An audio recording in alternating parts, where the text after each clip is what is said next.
आज की क्लास में अपन चर्चा कर लेते हैं क्रिया प्रसूत सिद्धांत स्किनर की बात। किसके? स्किनर। तो स्किनर, आपको पता है कि स्किनर का पूरा नाम जो था बुराम फ्रेडरिक स्किनर थे, अमेरिका के रहने वाले हैं बुराम फ्रेडरिक स्किनर। और इन्होंने सिद्धांत दिया था क्रिया प्रसूत सिद्धांत, ऑपरेटिंग थ्योरी। क्या? Operant conditioning theory. अब ये इन्होंने जो ये प्रयोग किए थे, एक पर दो प्रयोग के आधार पे दिया था। एक बार तो प्रयोग उन्होंने 1938 में किया चूहे पर, और 1943 में प्रयोग किया उन्होंने कबूतर पर। परंतु थांडाइक का जो सिद्धांत है वो अधिगम के सभी सिद्धांतों का बेस है। कभी तो उसकी आलोचना की जाती है तो कभी उसका समर्थन किया जाता है कि नहीं? तो इसने क्या किया कि थांडाइक ने जो मुख्य नियम, सीखने के जो मुख्य नियम दिए, 3 मुख्य और 5 गौण नियम दिए, वैसे ये स्किनर थांडाइक की पूरी आलोचना करता है कि भाई काय का प्रयास त्रुटि, यार ऐसा थोड़ी हो सकता है, उसकी तो आलोचना करता है। परंतु थांडाइक के एक जो मुख्य नियम में प्रभाव का जो नियम है, संतोष या परिणाम का नियम, उसका समर्थन करता है। जबकि थांडाइक के सिद्धांत की क्या करता है? आलोचना। इस सिद्धांत के अगर हम उपनामों की बात करें तो सबसे पहले नाम होता है क्रिया प्रसूत सिद्धांत, क्रिया प्रसूत सिद्धांत या क्रिया प्रसूत अनुबंधन, या फिर अब देखो क्रिया मतलब पहले रिस्पॉन्स फिर स्टिमुलस, तो रिस्पॉन्स पहले स्टिमुलस बाद में हो। तो इस थ्योरी का जैसे थांडाइक ने जो थ्योरी दी थी वो एसआर थ्योरी की दी थी, यानी स्टिमुलस के बाद रिस्पॉन्स की बात कर रहे हैं। ये पहले रिस्पॉन्स की बात करता है, बाद में स्टिमुलस की बात करता है। तो आरएस थ्योरी या आरएस अनुबंधन या आरएस टाइप अनुबंधन या फिर आर टाइप अनुबंधन, इसी क्रिया प्रसूत को अपन कह सकते हैं ऑपरेंट कंडीशनल थ्योरी यानी ओसी थ्योरी। इसमें देखो पहले अनुक्रिया पहले है और उद्दीपक बाद में है, तो सिद्धांत का नाम पड़ जाता है अनुक्रिया उद्दीपक सिद्धांत। अब ये थोड़ी सी बात अलग से पढ़ने पड़ेंगे, हमें जानना पड़ेगा। चयन संयोजन पर आधारित है, निर्गमित उत्सर्जन की बात कर रहे हैं, निर्गमित और उत्सर्जन की, सक्रिय अनुबंधन की बात करें, नैमित्तिक अनुबंधन की बात करें, रिक्त प्राणी उपागम, संभावित पुनर्बलन, साधनात्मक और कार्यात्मक प्रतिबद्धता। अब देखो ये इधर वाले तो नाम बहुत ईजी है, अब यहां से पर्सन होने के ज्यादा चांस बनेंगे। अब इन चीजों को समझना पड़ेगा हमें कि नाम कैसे पड़े होंगे।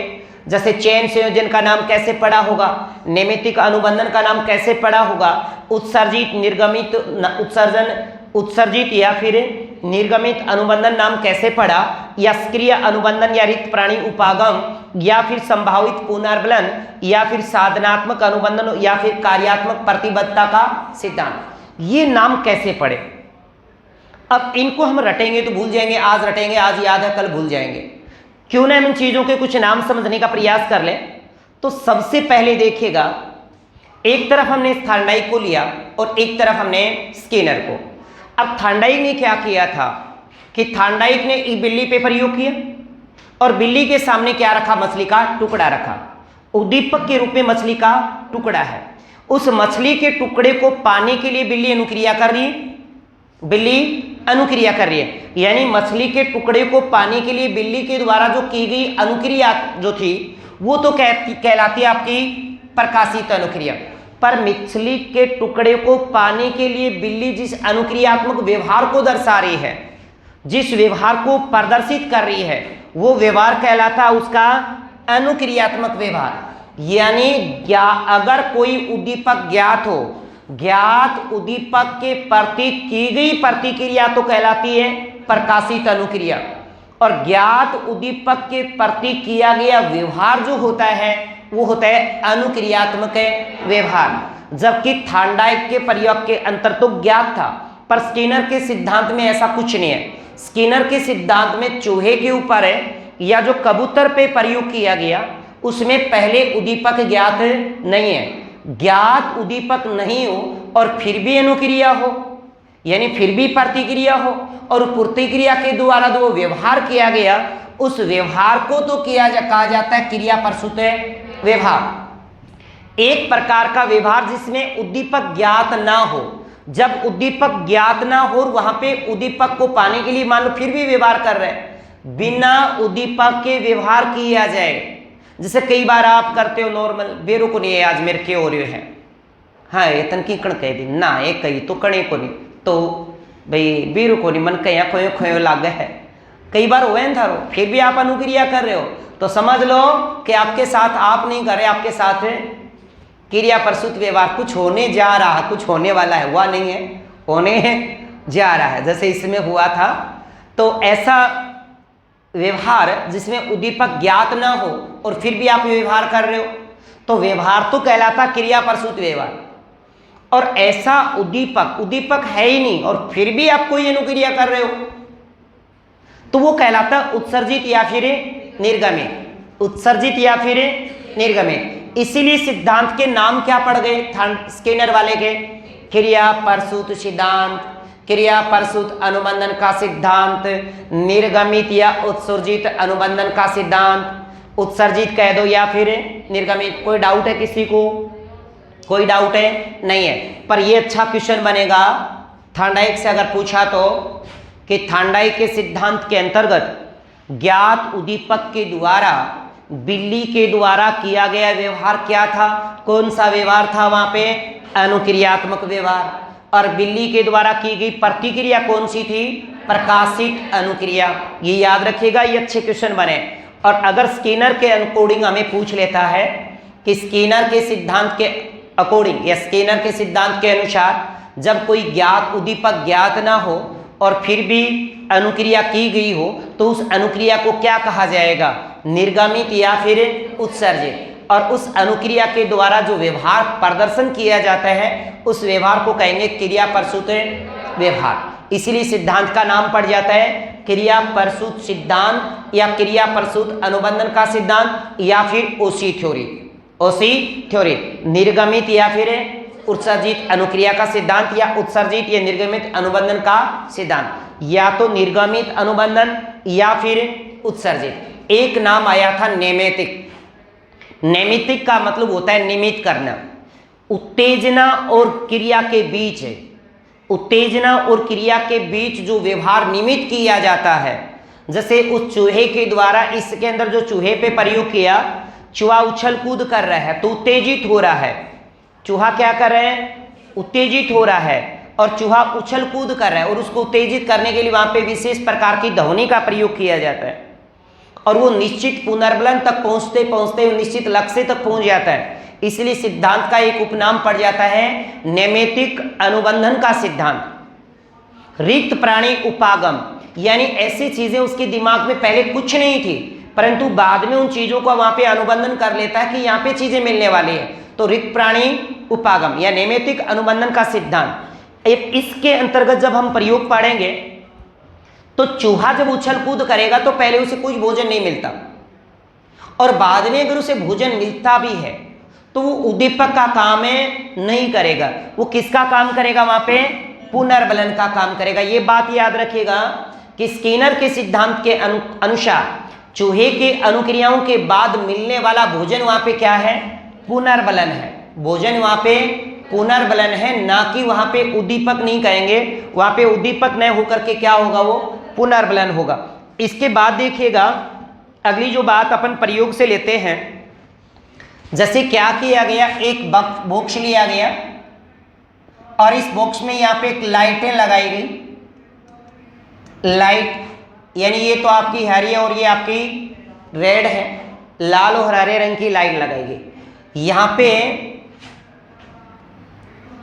ये जो लगा है ये लीवर है, इस लीवर पे पैर रखते ही यहां पे एक फूड तस्तरी, इसमें भोजन आ जाता है।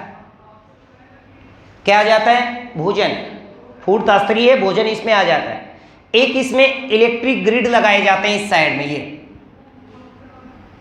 इस साइड में इलेक्ट्रिक ग्रिड होते हैं इनके बीच में।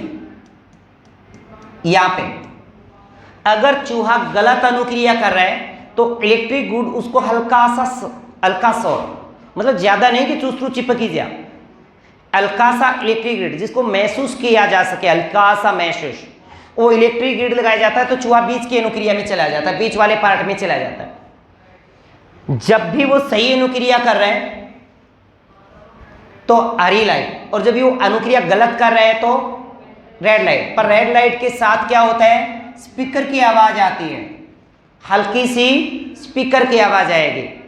तो गलत अनुक्रिया के ऊपर उस स्पीकर की आवाज से क्या हो रहा है, यहाँ पे भी पुनर्बलन मिल रहा है उसको, है कि नहीं। अब इसमें क्या किया गया, ध्यान से सुनिए। इसमें एक चूहा लेते हैं, चूहे को एक बंद इस बॉक्स में बंद करते हैं। इस बॉक्स के अंदर इस प्रकार से सिस्टम किया गया कि स्पीकर लगाया गया, लाइटिंग ली गई, फूड तस्तरी लगाई गई और इलेक्ट्रिक ग्रिड लगाई गई। अब आदत के मुताबिक चूहा उछल कूद करेगा, पर गलत अनुक्रिया, गलत दिशा में अनुक्रिया कर रहा है, तो वहां पे या तो स्पीकर की आवाज या फिर लाइटिंग आएगी। तो ऐसे में क्या किया कि चूहा बिना उद्दीपक के भी अनुक्रिया कर रहा है। प्राणी बिना उद्दीपक के अनुक्रिया करता है, उसके बाद उसे कोई अज्ञात उद्दीपक मिल जाए, जो संभावना नहीं थी, अज्ञात उद्दीपक की प्राप्ति हो जाती है। वो अज्ञात उद्दीपक की प्राप्ति ही यहाँ पे क्या होगा, पुनर्बलन। जबकि उद्दीपक नहीं माना जाएगा, क्या होगा, पुनर्बलन। वहां पे पुनर्बलन होगा। अनुक्रिया इसमें पहले होती है और प्रतिक्रिया इसमें बाद में, यानी अनुक्रिया के बाद यहाँ पे स्टिमुलस मिलता है। इसलिए सिद्धांत को क्या कहते हैं अपन, आरएस थ्योरी या फिर आरएस टाइप अनुबंधन या आर टाइप अनुबंधन कहते हैं। जबकि आप जानते हो कि पाउलो का जो सिद्धांत है उसे एस टाइप अनुबंधन बोलते हैं। क्या बोलते हैं, एस टाइप अनुबंधन। और इसको अपन क्या बोलेंगे, आर टाइप अनुबंधन बोलेंगे। अनुक्रिया पुनर्बलन से संबंधित होती है। अनुक्रिया, जो अनुक्रिया की जाती है वो संबंधित किससे होती है, पुनर्बलन से। पुनर्बलन से संबंधित है न कि उद्दीपक से। यानी पहली बार भोजन मिलना यहाँ पे उद्दीपक न होकर के पुनर्बलन है, वो उद्दीपक न होकर के पुनर्बलन होता है। अनुक्रियाएं इसमें किससे संबंधित होंगी, पुनर्बलन से। इसके अंदर चूहा जितनी भी अनुक्रियाएं करता है, सारी अनुक्रियाएं उसके पुनर्बलन से संबंधित होती है, न कि उद्दीपक से। इसका मतलब पहले इसमें पुनर्बलन होता है या पहले अनुक्रिया होती है, बाद में भोजन उपलब्ध होता है। इसके बाद देखो, इसे आरएस थ्योरी भी कहा जाता है। कारण मैंने बताया कि पहले इस पे रिस्पॉन्स होता है, बाद में इसमें स्टिमुलस। पर स्टिमुलस के रूप में यहाँ पे क्या मिलता है, पुनर्बलन मिलता है। स्किनर अपने सिद्धांत में पुनर्बलन पे विशेष बल देते हैं। ये बहुत इंपॉर्टेंट बात है, याद रखिएगा। अपने सिद्धांत में इन्होंने पुनर्बलन पर विशेष बल दिया है। और पुनर्बलन के बाद अनुक्रिया में क्या होती है, वृद्धि होगी।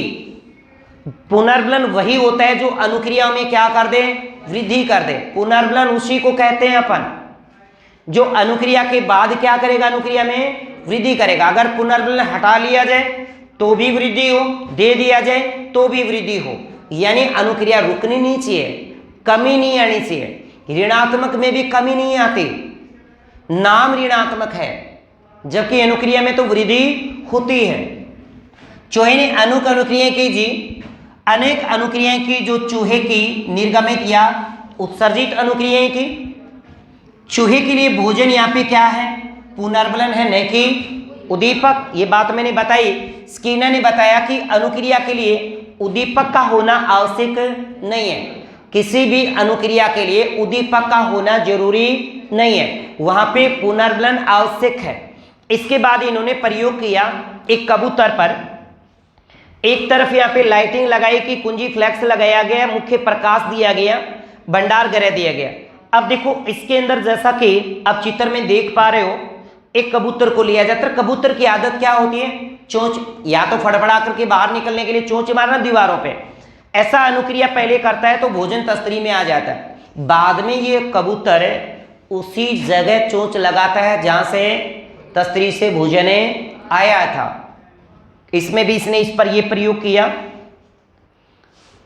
अब देखिएगा, कभी कभार आपने देखा होगा कि कबूतर को एक बार दाना डाल दिए जाए, दोबारा दूसरे दिन वहीं आएंगे। वो एक बार आते हैं, वो वहां चेक करके जाएंगे कि आज राधा आई कि नहीं, रुक्मणी ने आज डाला कि नहीं डाला, गीता बबीता आज आई कि नहीं आई, है ना। वो चेक करके जाएंगे। गीता बबीता भूल सकती है परंतु कबूतर आना वहां पे नहीं भूलेगा। अब कहते हैं कि कबूतर भोड़ा है। अरे पागल हो, कबूतर भोड़ा नहीं है। जिस समय ये आपकी फेसबुक नहीं होती थी, चैट वेट का साधन नहीं था, लेटर वेटर का साधन नहीं था, इंक का प्रोग्राम नहीं था, तो डाकियों का काम कबूतर ही कराया करते हैं, लेटर यू ही दे के आया करते हैं। कौन है, कबूतर। तो ये भोड़ो जानवर तो को नहीं है भाई, बहुत तेज है। अब देखो इसके बाद जो हम बात करें तो बात है प्रयोग पुनर्बलन की। स्किनर ने शिक्षा के जगत में पुनर्बलन पर विशेष बल दिया। तो शिक्षा, इन्होंने क्या किया, अपने प्रयोग के आधार पे शिक्षा जगत में पुनर्बलन को जन्म किसने दिया, या शिक्षा के क्षेत्र में पुनर्बलन को उपयोग में लाने वाला व्यक्ति कौन है, स्किनर। अब क्या किया कि पुनर्बलन को दो प्रकार से लेते हैं, एक सकारात्मक और एक है नकारात्मक। पुनर्बलन आपका सकारात्मक और है नकारात्मक, इस बात को ध्यान से समझिए। दंड कभी भी पुनर्बलन नहीं होता, ये ध्यान रखिएगा, दंड कभी पुनर्बलन नहीं होता। अब पुनर्बलन दो प्रकार के, एक तो सकारात्मक है, दूसरा आपका नकारात्मक है। सकारात्मक पुनर्बलन को आप धनात्मक कह सकते हैं। अब धनात्मक हो चाहे ऋणात्मक हो, अनुक्रिया में तो क्या होती है, वृद्धि होगी। पुनर्बलन होगा ही वही जिसको अनुक्रिया में क्या की जाए, वृद्धि की जाए। पुनर्बलन वो नहीं होता जो अनुक्रिया में क्या कर दे, कमी। अनुक्रिया में कमी करता है वो पुनर्बलन नहीं है। दंड अनुक्रिया में कमी करता है, अनुक्रिया को बढ़ावा नहीं देता, इसलिए दंड को पुनर्बलन नहीं काउंट करना है। दंड पुनर्बलन नहीं है। अन्यथा पुरस्कार दंड बोलते हैं तो पुरस्कार जरूर पुनर्बलन है, पर दंड पुनर्बलन नहीं है। अवांछित अनुक्रिया को रोकने के लिए काम आता है। अवांछित अनुक्रिया को वहां पे वृद्धि नहीं करनी होती, रोकने के लिए दंड दिया जाता है। वृद्धि करने के लिए दिया जाता है क्या, एक अपराधी ने अपराध किया, उसके बाद उसे दंड मिला, तो क्या उसके बाद उसे कहा था कि और कर तू, वो क्रियाएं रोकने के लिए की जाती हैं।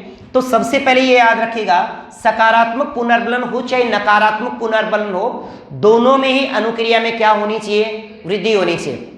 देखो, एक तो सकारात्मक दो प्रकार के होते हैं, एक तो प्राथमिक होते हैं और एक आपके द्वितीयक होते हैं। प्राथमिक और द्वितीयक। प्राथमिक के बाद द्वितीयक को आप गुण कह सकते हैं, और जो प्राथमिक होते हैं वो आंतरिक होते हैं, और जो द्वितीयक होते हैं वो हमेशा बाह्य होते हैं। सकारात्मक पुनर्बलन को दो प्रकार से बांटेंगे, प्राथमिक और द्वितीयक। प्राथमिक होंगे वो आंतरिक होंगे, क्या होंगे, आंतरिक, और द्वितीयक होंगे वो बाह्य होंगे। अब आंतरिक होंगे वो यानी जो प्राथमिक होंगे वो अगर आंतरिक हैं तो वो क्या होंगे, आपके जन्मजात। ऐसी चीजें आपकी जैविक आवश्यकता से, जो पुनर्बलन आपकी जैविक आवश्यकता से जुड़ा हुआ है वो तो होता है प्राथमिक, और जो जैविक आवश्यकता से नहीं जुड़ा होता, बाह्य पुनर्बलन होता है, वो होता है आपका गौण। अब इसमें थोड़ा एग्जांपल लेते हैं। जैसे प्राथमिक में भोजन और पानी है, भोजन और पानी, भोजन है, पानी है, ये क्या प्राथमिक है, जिसमें आपकी जैविक आवश्यकता जुड़ी होती है। जैसे एक बच्चे ने किसी पाठ को सुनाया और मैडम ने बच्चे को टॉफी दे दी, क्या दे दी, टॉफी, तो क्या है, प्राथमिक है। परंतु बच्चे ने किसी क्वेश्चन का आंसर दिया और बच्चे को मैडम ने शाबाश कह दिया। आजकल स्कूलों में चल रहा है कि बच्चे को चॉकलेट बनाकर दी जाती है, मैडम वैसे चॉकलेट थोड़ी लेके आएगी। अगर वो रोजाना चॉकलेट लेके जाएगी तो भैया पार कैसे पड़ेगी, घर कैसे बसेगा उसका, है, उस वाले बच्चे का क्या खाएंगे भाई, है कि नहीं। आजकल स्कूलों में प्रचलन नहीं चल रहा कि सकारात्मक तो दिया जाता है, किसी बच्चे को चॉकलेट बना के दे दिया जाए, है ना। आपने सुना होगा कि आजकल जो बच्चे को पुनर्बलन दिया जाता है, सकारात्मक तो दिया जाता है परंतु बाह्य दिया जाता है। चॉकलेट बना के दी तो बच्चा क्या चॉकलेट का एहसास कर रहा है, उसमें अनुभव कर रहा है कि मेरे को चॉकलेट दी आज, है ना। परंतु वो है उस समय क्या है, या तो रियल में चॉकलेट दे दो, पर अगर बच्चे को कोकी में चॉकलेट बना के दी तो ये आंतरिक नहीं है, तो ये क्या होगा, बाह्य है। देखो, बच्चा कोई पाठ याद करता है, किसी प्रश्न का उत्तर देता है और बच्चे को कुछ जैविक आवश्यकता वाली चीज दे दी जाए जिससे उसकी पूर्ति हो रही हो, टॉफी दे दी, है ना, या फिर और कुछ मंगवा के दे दिया, बच्चे ने खा लिया, वो तो है सकारात्मक में जैविक। पर बच्चे को आपने सकारात्मक के रूप में आपने ना तो मंगा के दिया कुछ और बच्चे की प्रशंसा कर दी, बच्चे की पीठ थपथपा दी, शाबाश बहुत बढ़िया भाई, तो ये क्या है, गुण है। या तो प्रशंसा कर दी, शाबाश पीठ थपथपाना, या पुरस्कार स्वरूप आपने पेंसिल दे दी, पेन दे दिया, है ना। ये आपके है तो सकारात्मक ही, पर है कौन से, द्वितीयक या फिर गुण, ये बाह्य है। आंतरिक में पेट में जानो चाहे, जन्मजात वो होंगे जो प्राथमिक वे होंगे जो हमें खाने को दे दिया जाए, है ना। आप कोई काम कर रहे हो, कहा कि बेटा तू है ना थोड़ा काम कर ले, उसके बाद है ना तू तेरे को है ना बढ़िया सी मिठाई बना के देती हूँ, और बच्चा काम कर लेता है। जैसे दीपावली के ऊपर बच्चियों के साथ होता ही है, जैसे अभी दीपावली आने वाली है तो बोलते बेटा आज है ना अपने घर की सारी सफाई कर ले, तू शाम का है तेरे खातर बढ़िया सा पकान बना के दो। क्यों कर रहा है वो? इसके लिए कर रहा है ना। अर्जुन का बेटा आज है ना तू सारो काम समेट दे, तेरे 500 रुपया देंगे, है ना। बेटा तू आज सारो काम कर ले तो नहीं एक बढ़िया सी जीन्स, एक वो टॉप वो सिमवा के दूंगी, फिराक है मेरी बेटी ने फिराक ले आके दूंगा, छोटी लांडी फिराक, है ना उसके। या फिर बेटी को कहे नहीं मम्मा मेरे को छोटी वाली नहीं चाहिए, मेरे को तो बड़ी वाली फिरोक चाहिए, है ना। हाँ जो क्या बोलते हैं आप, लंबा फिरोक चाहिए, गाउन बोल देते हैं, है ना। तो वो क्या है आपका द्वितीयक है, क्या है द्वितीयक। और खाने पीने के लिए आपको प्रेरित करके आपसे कोई करवा रहा है तो क्या है वो प्राथमिक है, और वैसे पुरस्कार स्वरूप कुछ दिया जा रहा है तो आपका द्वितीयक है। याद रहेगी, द्वितीयक ही गौण या बाह्य होता है। अब एक होता है जैसे आप होमवर्क करवा रहे हो बच्चों का, बेटा तू है ना पहले काम कर ले, बाद में 1 घंटे खेले। आजकल यह बात कौन चली, आजकल थोड़ा चेंज अलग है। आजकल कहे जो बेटा तू है ना ऐसा कर 2 घंटे तू काम कर ले कोचिंग को, उनके बाद में तू मोबाइल ले लिए, क्या ले लिए मोबाइल, 2 घंटा बाद लिए लाला। अब बच्चों ऐ चीज से भी पुनर्वलित हो रहा है, उसके अनुक्रिया में वृद्धि हो रही है, वो काम जल्दी जल्दी करता है ना। या फिर कई बार हमने क्लास में देखा है कि कुछ बच्चों को कुछ आता भी नहीं हो ना, जैसे मैथ का क्वेश्चन नहीं आ रहा हो तो मैथ का क्वेश्चन करने का एहसास करवा रहे हैं टीचर को, ये मैथ का क्वेश्चन सोल्व कर रहा है, मतलब एक एहसास करवाया जाता है, रियल कर नहीं रहा होता, वो एहसास करवा रहे हैं कि भाई काम हो रहा है। फिर मैं कई बार कह रहा हूँ यार एक वो क्या बोलते हैं क्लास में जब आप करने का भूमिका निर्वहन कर रहे हो कि भाई मैं काम कर रहा हूँ ये आ रहा है, या तो ये लगता है कि मुझे आ रहा है, और कई तो कि एक कॉपी लेके और बट पेन चलावा ही को नहीं, यूं ऊपर ऊपर घुमाया जा, यूं कहे जा ना क्वेश्चन कर ले, तो सोच रहा है कि भाई मास्टर ऐसा ना बोल दे कि तूने काम क्यों नहीं कर रही, है ना। तो वो आप द्वितीयक है आपका, प्राथमिक नहीं है। इसके बाद नकारात्मक पुनर्बलन भी क्या करता है आपके नकारात्मक में क्या कर रहा होता है, कोई काम में वो बाधा डाल रहे होते हैं।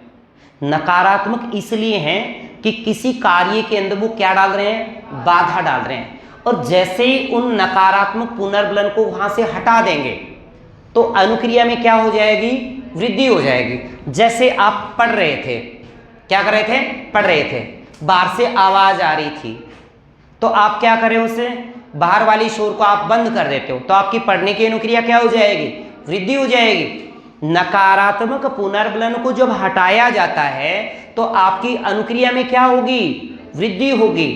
अगर वहां पे नकारात्मक पुनर्बलन लगातार दिया जा रहा है तो अनुक्रिया रुक जाएगी। कहते नहीं सुबह पढ़ेंगे सारी रात तो डीजे बाजे सब पड़ोस में, होता ही नहीं, आजकल ये डीजे सांड बजाना आ जाए। अब देखो नकारात्मक पुनर्बलन वह पुनर्बलन जिसमें अनुक्रिया के बाद परिस्थिति हटा दिए जाए तो अनुक्रिया में क्या होती है, वृद्धि होने की संभावना होती है। जैसे मान लो कि कोई शोर हो रही है, बाहर से आवाज आ रहा है तो उस आवाज को रोक दिया जाए, और अपन तो आवाज रोकने को बहुत ही बढ़िया तरीको है कि का नाम ईयरफोन लगा लें, क्या लगा लें, ईयरफोन, बाहर की आवाज नहीं सुनेगी, अपने वाले गानों की आवाज सुनेगी, है कि नहीं, करते हैं। मान लो कि पीड़ा है, दवाई दुई दे दी, सिर बचका हो, ठीक हो गयो, पढ़ना जी करो, है ना। अपमान, कोई अपमान कर रहा था उस बात को उसको हटा दिया जाए, कोई डरा रहा था डराना बंद कर दे, निंदा कर रहा था निंदा करना बंद कर दे, तो इन क्रियाओं को बंद करने के बाद अनुक्रिया में क्या होगी, वृद्धि होगी। परंतु दंड पुनर्बलन नहीं है, ये बात ध्यान रखिएगा कि दंड नकारात्मक पुनर्बलन नहीं है, क्योंकि दंड से अनुक्रिया घटती है कभी बढ़ती नहीं है, जबकि इसमें अनुक्रिया बढ़नी चाहिए। इसके बाद देखिएगा नेक्स्ट, जैसे नकारात्मक में और है, बिजली का झटका देते हैं, कई बार सामान्य स्थिति में लाने के लिए देते हैं कि नहीं, हैं, देते हैं कि नहीं देते हैं, या फिर तीव्र धूप या रोशनी भी आप क्या करते हैं, अगर हटा दी जाए, आपको धूप लग रही है, बहुत जोर की तीव्र धूप लग रही है, उसको हटा दिया जाए, तब का मन करता हाँ भाई इसलिए छाए बैठ गया ईब करांग का, है ना। थाने यूँ कह दे कभी पहली के तारण जो दंड दिया जाता स्कूल में, धूप में खड़े कर दियो जाए करता, जा धूप में जा। फिर कहा सर मेरे को है ना छाँव में खड़ा कर दो आप, मैं 1 मिनट में करके सुना दूंगा, 1 मिनट में सुना दूंगा, मतलब 2 दिन में याद नहीं किया 1 मिनट की कह रहा है। इसका मतलब उसको उस क्रिया को हटा दोगे तो अनुक्रिया में क्या हो जाएगी, वृद्धि हो जाएगी। ठंड से बचने के लिए उन्हीं कपड़े पहनो ही अब आपकी वृद्धि होएगी।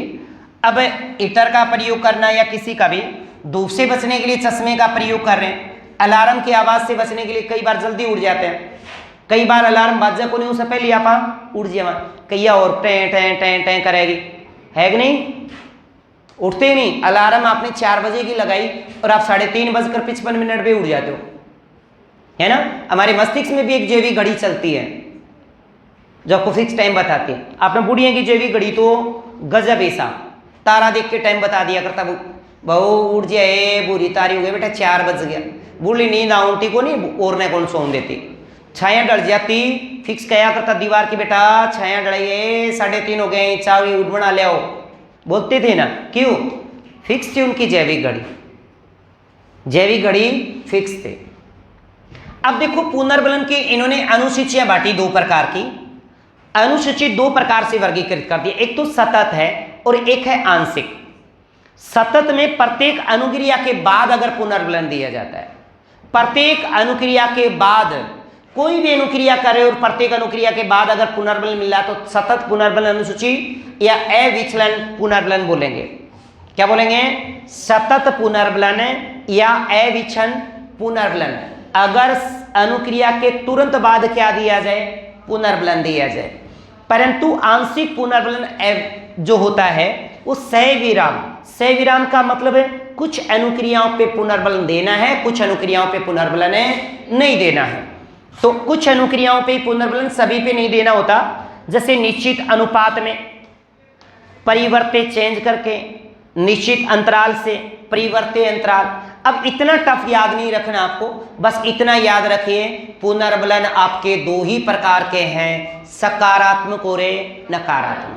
सकारात्मक में प्राथमिक और द्वितीयक है, दंड को नकारात्मक पुनर्बलन की श्रेणी में नहीं काउंट किया जाएगा।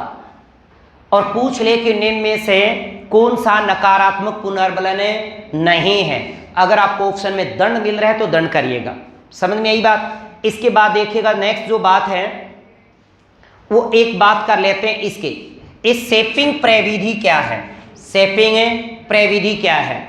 व्यक्ति के व्यवहार को किसी निश्चित लक्ष्य तक पहुंचाने के लिए, व्यक्ति के व्यवहार को किसी निश्चित लक्ष्य तक पहुंचाने के लिए पुनर्बलन की सहायता ली जाए, पुनर्बलन की सहायता ली जाए। व्यक्ति के व्यवहार को किसी निश्चित लक्ष्य तक पहुंचाने के लिए अगर पुनर्बलन की हेल्प ली जाती है, सहायता ली जाती है, तो इस प्रोसेस को अपन क्या कहेंगे, शेपिंग प्रविधि कहेंगे। पेपर में आया हुआ है, सीटेट में 2-3 बार पूछा गया है कि शेपिंग प्रविधि के बारे में किसने बताया, तो आप कहोगे स्किनर कहता है कि किसी भी व्यक्ति को किसी निश्चित लक्ष्य तक पहुंचाना है तो उस निश्चित लक्ष्य में पुनर्बलन की हेल्प लेनी पड़ेगी, पुनर्बलन की सहायता लेनी पड़ेगी। या ये कह दे कि पुनर्बलन की सहायता से व्यक्ति किसी निश्चित लक्ष्य तक पहुंच रहा है, पुनर्बलन की सहायता से व्यक्ति किसी निश्चित लक्ष्य तक पहुंच रहा है, तो वो भी तो क्या कहलाता आपका, शेपिंग प्रविधि। इसमें 2-3 तत्व होते हैं। किसी भी लक्ष्य तक पहुंचने के लिए पुनर्बलन की सहायता ली जाए या पुनर्बलन की सहायता से किसी लक्ष्य तक पहुंचा जाए, जिसको आप शेपिंग प्रविधि कहते हैं। इसमें 2 तत्व होंगे साहब, एक तो होता है विभेदी पुनर्बलन, एक होता है कर्मिक उपागम। विभेदी उपागम क्या होता है कि कुछ अनुक्रियाओं को पुनर्बलित करना होता है, कुछ को नहीं करना होता। विभेदी पुनर्बलन में कुछ ही अनुक्रियाओं को पुनर्बलित करना होता है और कुछ को पुनर्बलन करने की जरूरत नहीं पड़ती। जैसे कोई बच्चा टफ पार्ट पढ़ रहा है तो वहां पे कहिए बेटा ये करना पड़ेगा, यहां से पर्सन बनेगा, तो बच्चा सामान्य तो पढ़ लेगा, परंतु बाकी के लिए उसे पुनर्बलन की जरूरत है। कर्मिक उपागम में उसी अनुक्रिया को पुनर्बलन करना चाहिए जिससे बच्चा सीखना चाहता है। इसमें तो कुछ अनुक्रियाएं जो बच्चा सीखना नहीं चाह रहा था उसके लिए आप पुनर्बलन करो, और इसमें बच्चा कुछ सीखना चाह रहा है उसके लिए अगर आप उसे पुनर्बलित करते हो तो वो क्या होता है, कर्मिक उपागम। कुछ चीजें होती है कि बच्चा खुद कर लेता है या अपने आप ही होता है, बच्चा सीखना नहीं चाहता तो विभेदी पुनर्बलन है, अगर सीखना चाहता है तो कर्मिक उपागम के रूप में पुनर्बलन दिया जाए। अब इसके अंतर्गत शेपिंग प्रविधि या सन्निकट विधि, शेपिंग प्रविधि याद ये रखना है कि व्यक्ति को पुनर्बलन के माध्यम से निश्चित लक्ष्य तक पहुंचाना ही क्या है, शेपिंग प्रविधि या सन्निकट विधि। इसमें दो प्रकार के तत्व होंगे, विभेदी पुनर्बलन, उपागम या कर्मिक उपागम।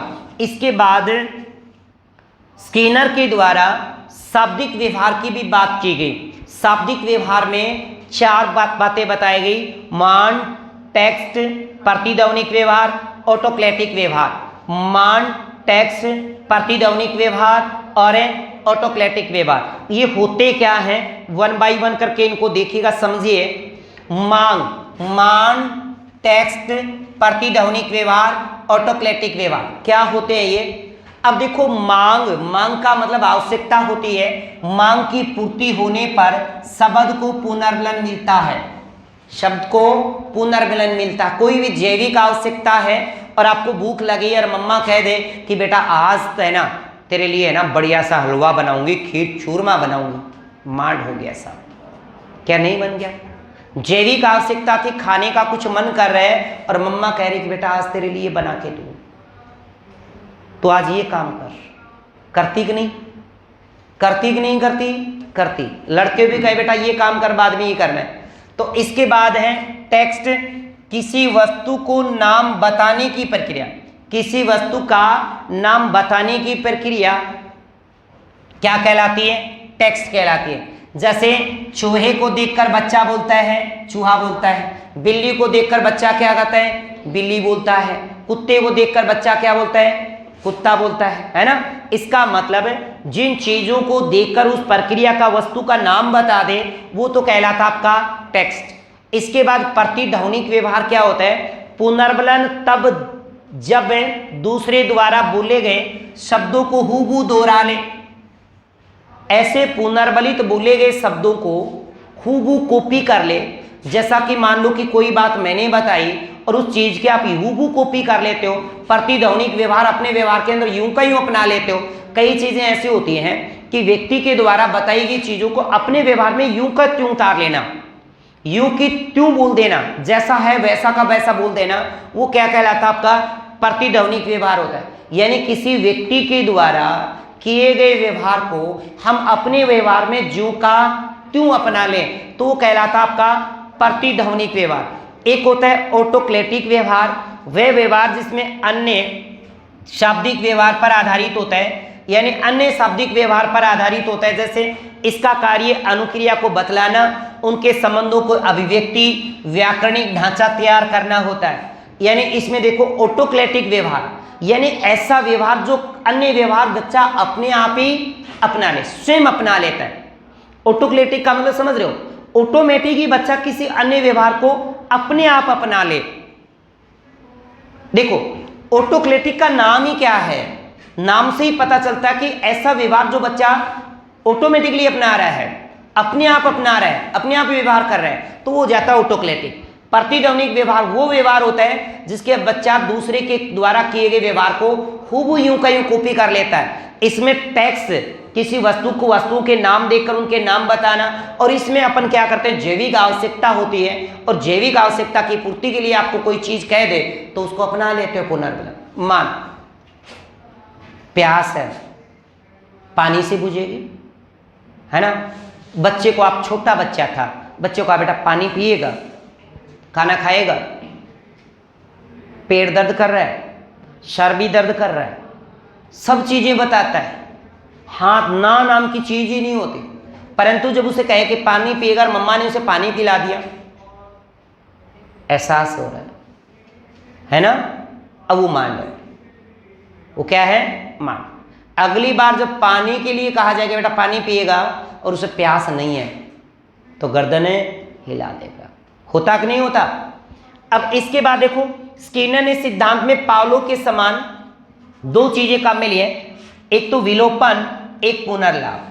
विलोपन का मतलब क्या होता है कि किसी की क्रिया को बार बार करेंगे तो जो उद्दीपक से होने वाली अनुक्रिया क्या हो जाएगी, लुप्त हो जाएगी।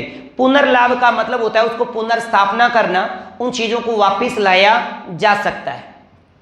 इसके बाद नेक्स्ट जो बात है अगली, अब देखो इसमें सक्रिय अनुबंधन जो बात की इसने, सक्रिय अनुबंधन 8 वर्ग में बांट दिया। कई चीजें होती हैं, सक्रिय होकर बच्चा जब अनुबंधित होकर सीखता है तो कई रीजन होते हैं।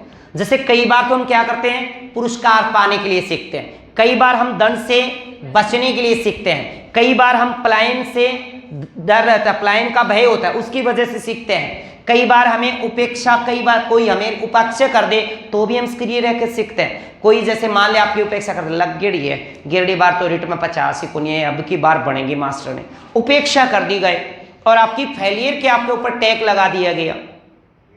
क्या लगा दिया गया, फेलियर का टैग लगा दिया गया, आपकी उपेक्षा की जा रही है। तो आपकी वही उपेक्षाएं आपको क्या कर रही हैं, आपको डर है कि दोबारा ऐसा ना हो।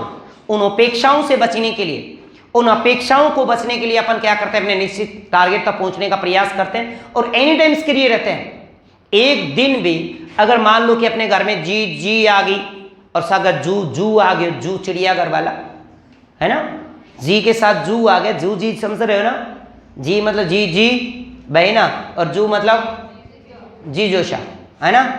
जू का मतलब वैसे चिड़ियाघर, ये पता नहीं जू ही होता होगा, क्यों जी जू, आजकल जी जू बना दिया है, जी जोशा होया करता आजकल जी जू हो गया।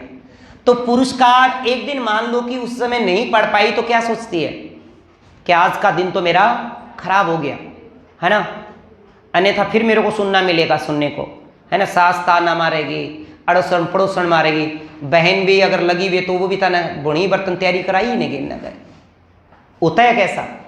तो सक्रिय अनुबंधन में 8 प्रकार के वर्ग हैं। कई बार तो हम पुरस्कार पाने के लिए सीखते हैं, कई बार दंड से बचने के लिए सीखते हैं, कई बार हम पलायन के भय से डरते हैं सीखते हैं, कई बार हमारी कोई उपेक्षा करता है उसको लेकर भी हम निश्चित लक्ष्य कर लेते हैं कि मुझे कुछ बनना है। इसके बाद विभेदक उद्दीपन की उपस्थिति, विभेदक यानी अलग अलग उद्दीपन की वजह से बचने के लिए भी आप करते हो कोशिश। विभेदक उपेक्षा, एक तो होता है विभेदक उद्दीपन की उपस्थिति, कुछ ऐसे तत्व जो आपको सीखने के लिए प्रेरित करते हैं, कुछ ऐसे तत्व जो आपको परेशान बाधा करते हैं तो उनसे बचकर का आप मेहनत करते हो।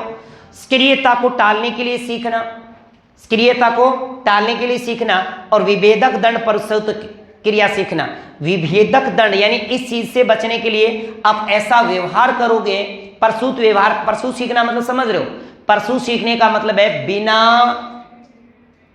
उद्दीपक के भी आप अनुक्रिया करते हो, फिर भी सीख रहे हो, फिर भी व्यवहार करो। जैसे मान लो कि अभी आप रीट की तैयारी करो, जबकि रीट का तो फॉर्म तो नहीं आया, रीट का फॉर्म तो नहीं आया, ना विज्ञापन जारी हुआ, फिर भी आप तैयारी कर रहे हो क्योंकि आपको टारगेट दिख रहा है। कुछ ऐसे होते हैं हमारे, ज़्यादातर 60% जो होते हैं, 60-40-60-80 के समथिंग, वो फॉर्म भरने के बाद ही चलते हैं और उस समय वो अपना बचाव करते हैं कि मैंने फॉर्म भर दिया, 1-1.5 महीने वो किसी हेल्प ही लेते हैं कोचिंग वचिंग की, बचाव कर लेते हैं और सारा का सारा भंडा किस पे फोड़ देते हैं, कोचिंग वाले पे। मार्लिन कोचिंग करवाई भाई, मैं तो 3 महीना गई ही आधार में, 3 महीना गई आधार में हो कोई बैठा मार्ली को, मैं को होगी बात छोरी जाया करती भाई, मैं को तो गीता को तो मैं को बेरो कौन कहीं आयो, सैदों को बेरो कौन को ले दे क्यों हो नहीं, आधार में तो मार ली भी गई थी, मार ली रहेगी, ऐसा बोलते हैं ना, प्राय सुनने को मिलता है। पर ये नहीं पता कि वो तो फॉर्म भर के अपना बचाव करने के लिए कोचिंग वाले भी भंडा फोड़ के उन्हें गए लिए कि भाई अब है ना, अब अपना तो होना नहीं, लास्ट में कोचिंग वाले पे ले लेंगे, ना तो घर बैठ के कही तो कहा कि बेटा तू पढ़ती थी ना। तो ये 8 याद रखेगा कि या तो हम पुरस्कार से पाने के लिए, या दंड से बचने के लिए, या फिर पलायन उपेक्षा से बचने के लिए, या फिर विभेदक उद्दीपन की उपस्थिति या विभेदन की उपेक्षा करके। ऐसी सीखने की जो क्रियाएं हैं आपको पूछ ले, सक्रिय अनुबंधन को कितने भाग में बांटा जाता है, कितने वर्ग में बांटा जाता है, तो बस आप याद रखिएगा 8। कितने? 8 भागों में बांटा जाएगा। अब थोड़ा सा हम अंतर कर लेते हैं। हमने पाउलो पढ़ा और हमने स्किनर पढ़ा। सबसे पहले हमने थांडाइक पढ़ा, थांडाइक के बाद पाउलो पढ़ा, पाउलो के बाद हम स्किनर पढ़ रहे हैं। तो पाउलो का सिद्धांत क्या कह रहे हैं, स्किनर का सिद्धांत क्या कह रहे हैं, दोनों में अंतर क्या है? अगर हम अंतर कर लिए तो समझ में आ जाएगा। देखिएगा, पाउलो का सिद्धांत उद्दीपक प्रधान है, उद्दीपक प्रधान, यानी जो स्वाभाविक उद्दीपक से स्वाभाविक अनुक्रिया हो रही थी वो जोड़े गए उद्दीपक से अनुक्रिया करवाई जा सकती है। तो बात किसकी थी? उद्दीपक की थी। जबकि इसमें उद्दीपकीय प्रधान नहीं होती, इसमें अनुक्रिया प्रधान होती है, यानी रिस्पॉन्स कि पहले प्रतिक्रिया होगी, उद्दीपक प्रधान नहीं है। जबकि पाउलो का सिद्धांत उद्दीपक प्रधान है, जबकि ये अनुक्रिया प्रधान है। इसीलिए इसको तो कहते हैं अपन एस टाइप अनुबंधन और इसको कहते हैं अपन आर टाइप अनुबंधन।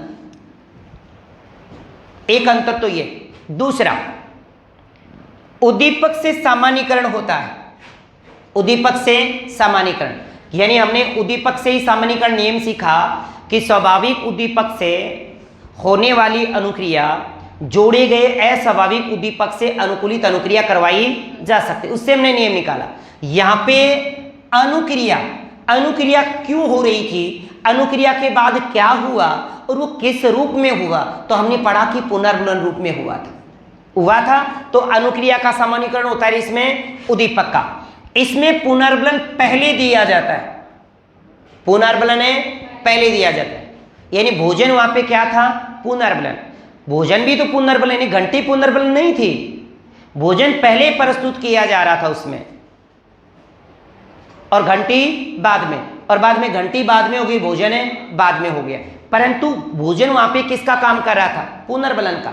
यहां पे पुनर्बलन बाद में होता है, यानी यहां भोजन पहले और यहां भोजन बाद में। तो भोजन यहाँ पे पुनर्बलन का काम कर रहा है, यहाँ पे भी भोजन पुनर्बलन का काम कर रहा था, परंतु उद्दीपक नहीं था, उद्दीपक प्रधान है ही नहीं। वातावरण प्राणी पर कार्य करता है, यहाँ पे इन्वायरमेंट वातावरण प्राणी पर कार्य करता है और यहाँ पे प्राणी वातावरण पर कार्य करता है। बड़ा इंपॉर्टेंट है ये चीज, देखिएगा।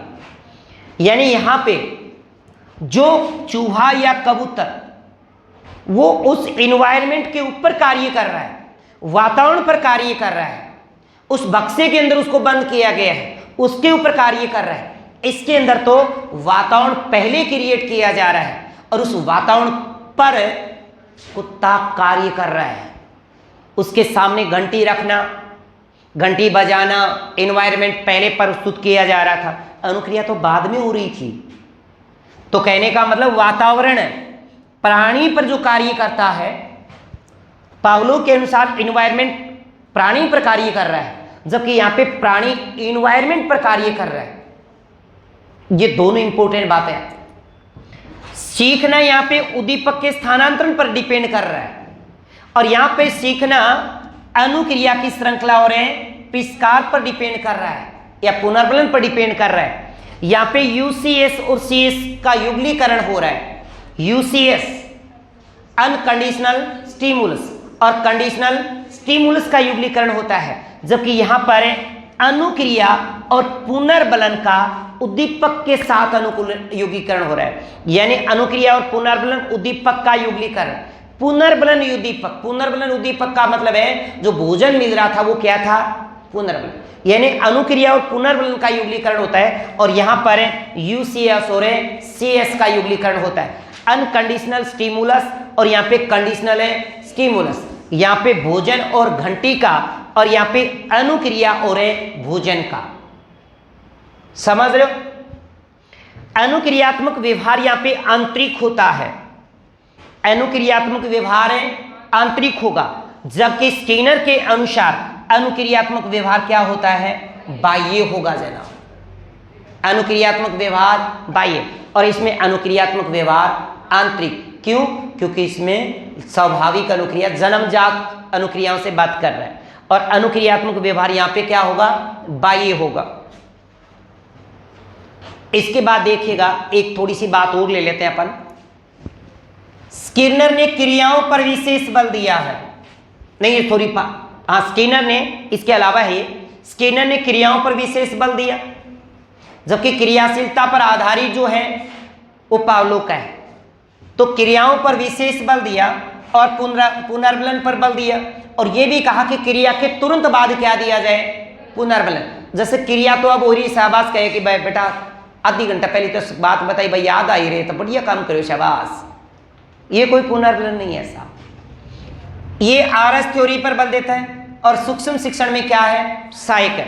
इसके बाद पुरस्कार दंड इसी सिद्धांत की देन है, याद रखिएगा। अगर पूछ रहा है कि पुरस्कार और दंड किस सिद्धांत की देन है, तो आप कहोगे क्रिया प्रसूत सिद्धांत की देन है। पुरस्कार और दंड किस संप्रदाय की देन है, तो आप कहोगे व्यवहारवाद संप्रदाय की देन है। व्यवहार, इसमें व्यवहार को टुकड़ों में बांटकर सुधारने पर बल देगा। मानसिक रोगियों के निदान में सहायक है। निदान का मतलब है समस्याओं को जानना। इसके बाद सूक्ष्म शिक्षण में, क्योंकि जब सूक्ष्म शिक्षण में सहायक है तो सूक्ष्म शिक्षण में सहायक होगा। अभिकर्मित अनुदेशन में सहायक है, और अभिकर्मित अनुदेशन इसी सिद्धांत की देन है। अब दिमाग में आता कि अभिकर्मित अनुदेशन होता क्या है। इसका प्रवर्तक B.F. स्किनर है, बुरम फ्रेडरिक है स्किनर है। 1952 में ऐसा बताया था। भारत में इसकी शुरुआत 1963 में हुई। एक ऐसी शिक्षण प्रक्रिया, इसमें अभिकर्मित अनुदेशन सुनिएगा, एक ऐसी शिक्षण प्रक्रिया होती है जिसे सीखने योग्य जो विषय वस्तु होती है उसको छोटे छोटे खंडों में बांट करके इस प्रकार बच्चे को दिया जाता है कि बच्चा अपने स्वयं की गति से स्वयं परिवर्तन करके आत्मानुभूति करके स्वयं सीखता है। यानी शिक्षण प्रक्रिया ऐसी शिक्षण प्रक्रिया होती है जो सीखने योग्य जो विषय वस्तु होगी बच्चे को छोटे छोटे खंडों में बांटकर बच्चे के सामने रखी जाती है। बच्चा उसमें अपनी स्वयं गति से स्वयं परिवर्तन करके उसमें सक्रिय होकर सीखता है। इस प्रकार हम कह सकते हैं कि बच्चा इसमें आत्म शिक्षण करता है। तो अभिकर्मित अनुदेशन एक आत्म शिक्षण है और स्वयं सीखने की प्रक्रिया होने की वजह से ये मनोवैज्ञानिक सिद्धांतों पर आधारित है और शिक्षक केवल इसमें मार्गदर्शक का काम करता है। अभिकर्मित अनुदेशन एक आत्म शिक्षण है, एक मनोवैज्ञानिक सिद्धांत पर आधारित है, आत्मानुभूति पर आधारित है, इसीलिए आत्म शिक्षण कहेंगे। बच्चा में स्वयं गति से सीखता है, स्वयं परिवर्तन करके सीखता है। विषय वस्तु को छोटे छोटे खंडों में बांट करके छोटे छोटे फ्रेमों में बांटकर प्रस्तुत किया जाता है और बच्चा एक फ्रेम सीख जाता है तो बच्चे को अगला फ्रेम दे दिया जाता है। फिर एक फ्रेम सीख जाता है तो अगले फ्रेम की बात दी जाए। जैसे बच्चा कै सीख गया तो कै के बाद उसे ख सिखा दिया, ख के बाद उसे गै सिखा दिया गया, गै के बाद उसे घ सिखा दिया गया। ऐसे क्रम से सिखाना, एक साथ नहीं कहा कि आज ही पूरी वर्णमाला की याद करना है, ऐसा इसमें नहीं है। क्रम से होगा, कर्मिक प्रक्रिया के रूप में होगी, लगातार होगी। अभिकर्मित अधिगम या अभिकर्मित अनुदेशन, जिसमें बच्चा स्वयं परिवर्तन करके सक्रिय होकर स्वयं की गति से अध्यापक के मार्गदर्शन से आत्म अनुभूति से आत्म शिक्षण के माध्यम से मनोवैज्ञानिक मेथड से सीख देता है। इसीलिए अभिकर्मित अनुदेशन शिक्षा के क्षेत्र में बहुत महत्वपूर्ण योगदान भी रखता है साहब। इसके बाद देखो हम वापस, जैसा कि थोड़ी थोड़ी चीजें रिवाइज की, अब वापस इस सिद्धांत पे आते हैं थोड़ा सा।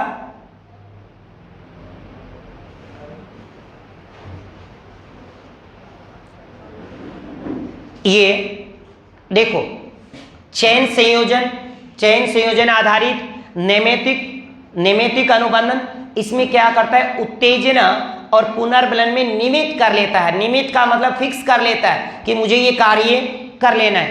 उत्सर्जित अनुबंधन का मतलब होता है कि चूहे के द्वारा जो अनुक्रिया की गई थी वो क्या कहलाती थी, उत्सर्जित या फिर निर्गमित, चाहे चूहा कर रहा हो चाहे कबूतर कर रहा हो। और इसमें बच्चा सक्रिय होकर सीखता है। सक्रिय अनुबंधन, रिक्त प्राणी उपागम, यानी पहले उसके नॉलेज में कुछ नहीं था, बाद में वो चीजें उसके पुनर्बलन से जुड़ी हुई चीजों को वो सीख गया। और ये चीजें जितनी भी अनुक्रियाएं की है एक साधन के माध्यम से की गई है, इसलिए इसे साधनात्मक भी कह सकते हैं। पर एक बात याद यहां रखनी है कि स्किनर ने जो ये बॉक्स बनाया, इससे पहले क्या कहा गया? क्रिया प्रसूत अनुबंधन कक्ष कहा गया, परंतु बाद में इनके शिष्यों ने इसको नाम स्किनर बुक्स अर्थात टीचिंग मशीन नाम दिया। ये जो उसने बनाया स्किनर ने, यह क्रिया प्रसूत अनुबंधन कक्ष है और इस कक्ष को स्किनर बुक्स के नाम से शिष्यों ने स्किनर बुक्स का नाम दिया। आगे चलकर यही क्या कहलाई? आपकी टीचिंग मशीन कहलाई। ठीक है, बाकी चर्चा करेंगे अपन कल।